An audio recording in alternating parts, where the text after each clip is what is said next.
Welcome back. We've gotten so much done. Let's get rocking on that last layer. So this is the skirt layer. This is the layer that we're going to actually put the skirt on. We're making it out of the thin plywood this time.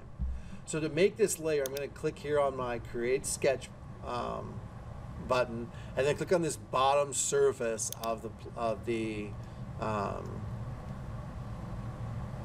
Hovercraft. And then I'm going to use the Offset tool again. I'm going to click on this outside line, and if chain selection is checked, it'll grab all the lines all the way around. And I'm going to pull it back into that same 70 I did before. Oops, except it's supposed to be negative 70. Some people never learn. And then I'm going to click OK.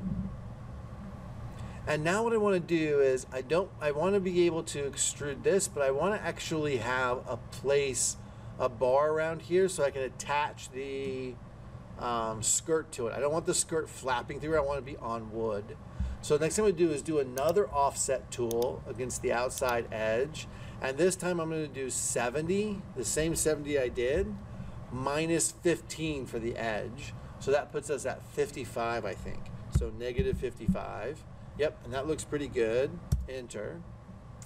And now what I can do, it's kind of complicated looking, but I can extrude this now. So I'm going to do E for extrude.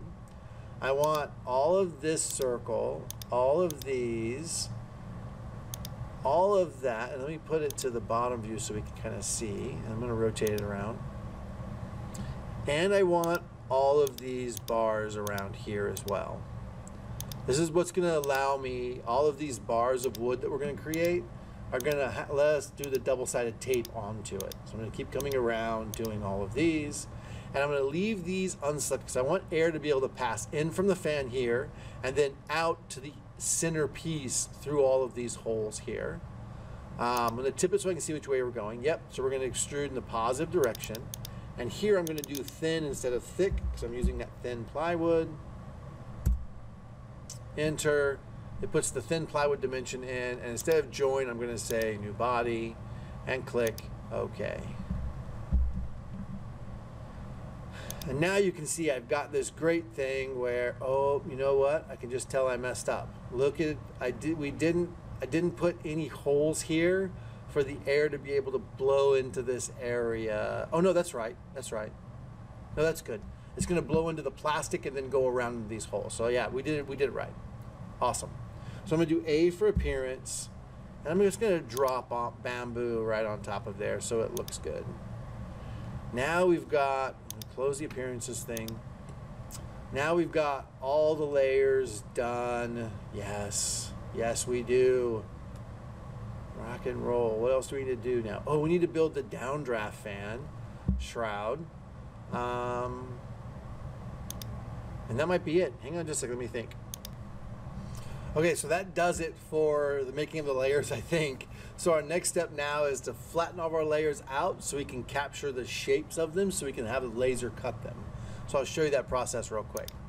So the easiest way to do this I've found is I just click on all of my layers. So click on the first one, hold down the shift key while clicking on the last one. Now I'll select everything in the middle. And actually before I do that, I'm going to right click on the bodies folder and create a new group. I'm going to double click on group 1 and call it assembled and hit enter. Then I'm going to click on the first body in the bodies folder, hold down shift to click on the last one. Now I'll select all of them, and I'm going to grab that list and drop them into the assembled folder. So now I can hide them and unhide them with one click instead of clicking on 12 things. Next thing I'm going to do is I'm going to open the assemble folder and I'm going to copy all of these. So click on the first one, hold down shift, click on the last one, and then I'm going to do right click on them and do move copy. And I'm going to come over here and say create a copy, and notice how it just made a whole other list of them. And I'm going to move that copy out to the side like this. I'm going to grab just one of the arrows and move them sideways just like that, just far enough to be away. And I'm going to click OK. And now I've got a whole other section of them here. I'm going to right click on my bodies folder. I'm going to do another new group, and this time I'm going to call this one flattened. F-L-A-T-T-E-N-E-D, flattened. Enter. And now I'm going to take all of these, click on the first one, hold down shift, click on the last one, drag those up into the flattened folder. And now I'm going to hide the assembled folder. That's these. I'm going to leave them alone now. And I'm going to expand my flattened folder. And now I'm going to click home to zoom in on that. And now I'm going to flatten all these layers out next to each other, or at least move them apart from each other. To do that, I'm going to come here and click M for move. I'm going to click on this layer here and then just drag it to the right using the arrow. I'm going to say OK. And I'm remembering that my assembled stuff over here, so I'm not going to drag anything left. I'm just going to drag right, up, and down. So I'm going to hide the assembled again. And I'm going to do M for move again. Click on the next one, and I'm going to drag it up and out of the way this way. And then I'm going to click OK.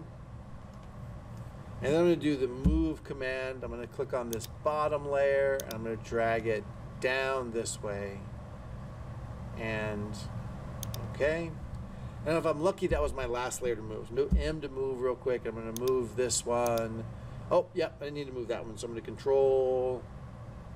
Well, maybe I will move that one actually. I'm going to move it to the left to line up with this one kind of. And then up and out of the way. It doesn't really matter where you put them as long as they're not overlapping with each other. So I'm not going to spend a lot of time trying to make them line up perfectly with each other.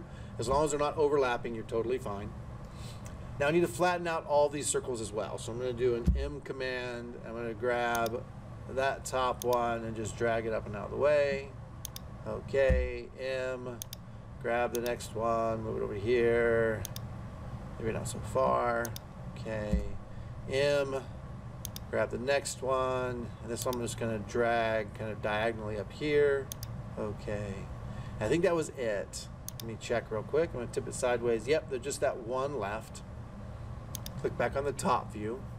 And I'm going to do a move 3 times here. So move this one, grab that center part, move it over here. Move, grab the next one, move it like here-ish. Move, grab this last one, put it over here. Awesome. So now I've gotten them all laid out to the side. Now one thing I haven't done is notice how they're all, let me go to the back view here. They're all on different levels right now, depending on what level they were when they started. So that's going to cause us some problems if we're not careful. So this next step, I'll show you how to deal with that. We could flatten them so they're all on the same level, but it's a lot of extra work for not much payoff. So I'm going to go back to my top view. And what I need to do now is I need to capture the shape of all of these. To do that, I'm going to create a new sketch. So I'm going to create a sketch, and I'm going to create it on this bottom plane here. And what I want to do is I want to project the shape of all of these pieces onto this. So I'm going to go here to create, project include, and do project. Or I could just use the P command, the P keyboard. And I want to project the body itself, so the outside edges of the body and the inside edges of the body. And I'm just going to go through and just click on all of them. You can notice when you hover over it, it turns red, showing you the line it's going to draw. So it's going to draw all this geometry onto my sketch. And that's perfect. So I'm going to click OK. And now you can notice even for the ones that are below or above the sketch, I'm getting the shape of the geometry drawn on my sketch based on the shape above. So that's a cool thing with the project command, what it can do. All right, so these purple lines are the lines I need to send to the next program so we can get them ready to go to the laser. So I'm going to open my sketch folder here, and this last sketch that I'm working on is the sketch that I need to send out. So I'm going to rename it from sketch 13 to layer 1. You know what? Even better yet, I'm going to call it cut lines. No, I'm not. I'm going to call it layer 1. That's why I always call it. You can call it whatever you want as long as you know what it is. You could actually leave it as sketch 13. I like to change the name so I can find it later easily. All right. And at this point, I can close out the flattened ones, and I can see that's the sketch that I have now without the bodies behind it. And I need to convert this layer 1 into what's called a DXF. That's the file type we need for the next step of the process. So save as DXF. You're going to save yours on your ENR 4B or whatever computer you're on onto that thumb drive. I'm going to save mine with the rest of my stuff, which is Documents, Camtasia, Hovercraft base right here. I'm going to make a new folder called DXF.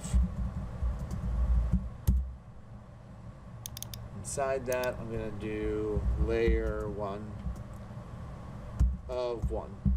I like to do the 1 of 1 so I know that there isn't 2 layers out there somewhere. So I don't know if you need to or not, but that's how I do it. And now that part's done. My Fusion experience is now over. I can hide this last sketch. And before I leave, I'm going to turn the assembled one back on and click on the home view. And I'm just going to do a Control S for save. I'm just going to say here, OK. It'll give it some default name for the version. And it's all saved. Awesome. In our next video, we'll open this in Inkscape. We'll get the lines ready for the laser. And then we'll be ready to cut this thing out. We still need to make the downdraft housing and some clips to hold the bottom on. But we'll do that in the future video.